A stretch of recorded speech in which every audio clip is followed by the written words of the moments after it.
Oi, gente, bom dia!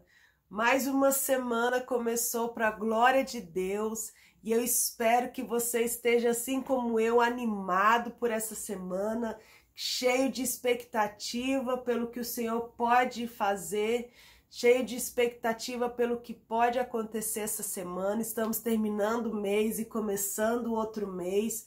E o Senhor trabalha na vida daqueles que nele espera, que nele confia. Então, que você tenha aí o seu espírito agitado dentro de você na expectativa de que o Senhor está fazendo algo novo em nossas vidas. Amém? E esse final de semana eu ouvi um versículo, da Bíblia e me deixou o final de semana inteiro lembrando dele, meditando em cima dele. Porque meditar na palavra do Senhor é isso, é quando um versículo, uma palavra te salta aos seus olhos, que te incomoda, que te constrange, que te faz pensar. E você pega aquela palavra, aquele versículo e começa a ruminar, sabe? Quando você fica mastigando a comida e vai liberando os nutrientes no seu organismo e aquele alimento vai criando vida e sustento para dentro de você.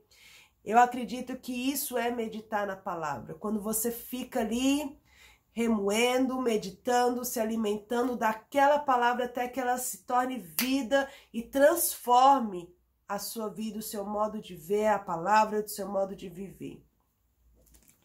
E o versículo que me incomodou, no bom sentido, esse final de semana, foi Jeremias capítulo 2, o versículo 13, que diz assim: porque o meu povo fez duas maldades.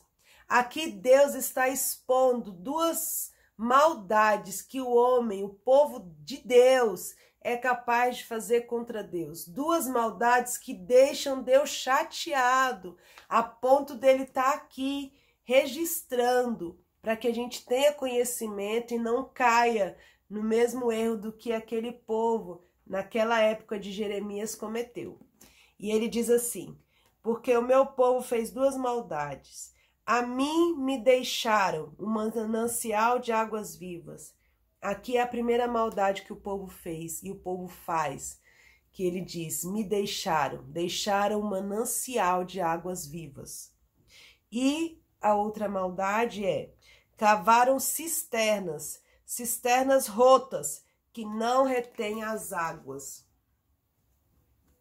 Uau, que triste, que burrice, né? A gente analisando isso, eu acho que Deus olha lá de cima e fala: não acredito que eles fizeram isso. Que burrice é nossa, uma vez que a gente conhece o caminho da fonte de águas vivas, uma vez que a gente se banha nas águas vivas, uma vez que a gente se refresca nas fontes das águas vivas, uma vez que a gente sabe o tanto que é maravilhoso ter uma fonte inesgotável de águas vivas, uma água que sacia a nossa sede, uma água que limpa a nossa vida, uma vez que a gente experimenta dessa água e a gente troca essa água, deixa essa fonte de águas vivas para cavar cisternas, para ter cisternas ainda, como ele diz aqui, rotas, que é tipo mal feitas, com buraco, que não retém água. Isso não é uma burrice quando a gente olha assim, nitidamente, olhando de fora? E é a mesma coisa que Deus está lá de cima, analisando muitos de nós. Que muitos de nós conhecemos a fonte de água viva, que é Jesus.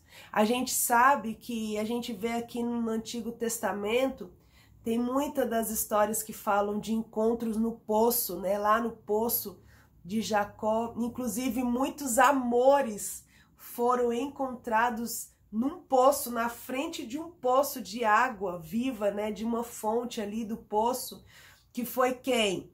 Que foi Moisés e Zípora, que foi Isaac, né, e Rebeca, porque o homem, né, o servo de Isaac encontrou o amor que era Rebeca, né, o amor de Isaac. Jesus, a samaritana. Então, realmente, no poço, sim, faz encontros maravilhosos, né? Encontros históricos que mudam uma nação. E quando a gente faz esse caminho de ir até a fonte de águas vivas e toma daquela água, como mesmo Jesus disse para aquela samaritana, nunca mais nós teremos sede. Mas só que muitas das vezes a gente faz escolhas que é mais cômodo, que dá menos trabalho, porque você, para chegar à fonte de águas vivas, todos os dias você tem que fazer o caminho, o percurso até a fonte e mergulhar naquelas águas e tomar daquela água e voltar. Não é carregar um balde, que muitas das vezes, para não dar trabalho da gente todo dia ter que ir até Jesus, todos os dias ter que ter um relacionamento com Jesus, todos os dias a gente tomar uma porção de Jesus na fonte que é Ele, é mais difícil, dá trabalho a gente ler a Bíblia, fazer devocionais, ter horas de oração, ter uma vida, uma conduta cristã.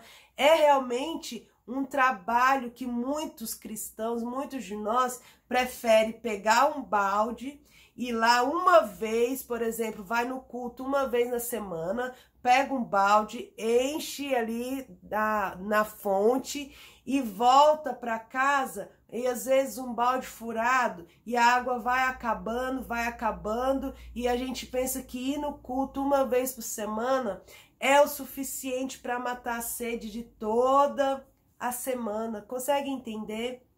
Que muitas das vezes, pelo nosso comodismo, a gente cava jeitos nossos, a gente cava artifícios, estratégias nossas de só assistir, por exemplo, um culto online e não ter um relacionamento, não ter um compromisso de ir até a fonte de águas vivas. A gente se sacia só com um copinho de água. Não, o quanto que é maravilhoso quando a gente mergulha num rio, né, numa fonte e se molha, se refresca, não é maravilhoso? Mas muitas das vezes a gente quer só jogar água de copinho, sabe? E não sacia, não lava, não renova, mas a gente tem preguiça, mas a gente tem muitos compromissos, a nossa tempo é muito pouco, a gente não tem tempo, a gente não quer gastar tempo de ir até a fonte. Prefere encher um balde e ficar passando a semana tomando um banho de copinho. Consegue entender? E dessa forma a gente cava cisternas que não retém água, que não sacia, que não nos lava o suficiente. É isso que a palavra aqui está querendo trazer para nós. Que a gente venha ter essa consciência de preenchimento, de ter mesmo compromisso de ir até a fonte, de gastar tempo com Jesus, de mergulhar todos os dias nós precisamos beber dessa água e comer desse pão para ter saciação do dia. O pão de cada dia nos dai hoje, porque não é você fazer um estoque e ficar, sabe, se lavando de qualquer jeito, não. É relacionamento, é você gastar tempo com a fonte, é você tomar água da fonte, é você ir de encontro ao poço que é Jesus e não ficar se banhando de baldezinho de água, copinho de água, uma vez por semana no culto ou assistindo 30 minutos de pregação online. Não. É relacionamento, é constância com Jesus, é perseverança de ir até a fonte, é compromisso, é fidelidade com a fonte de águas vivas.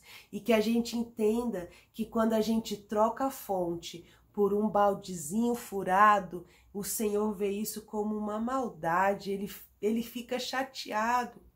Então que a gente venha repensar como anda a nossa vida com Deus, com a fonte. Valorize essa fonte, vai até essa fonte, mantenha contato com a fonte, porque a garantia é do próprio Jesus, que se a gente beber dessa água e comer desse pão, não teremos sede nem fome. Amém? que o Senhor possa ter falado um pouquinho ao seu coração com esse versículo, que você possa meditar nele durante a semana e que você reative aí o seu compromisso, o seu relacionamento com Deus, com Jesus, que é a fonte, né? Vamos colocar lenha para que esse fogo não se apague. Deus abençoe a sua vida, a sua semana seja de bênção, em nome de Jesus.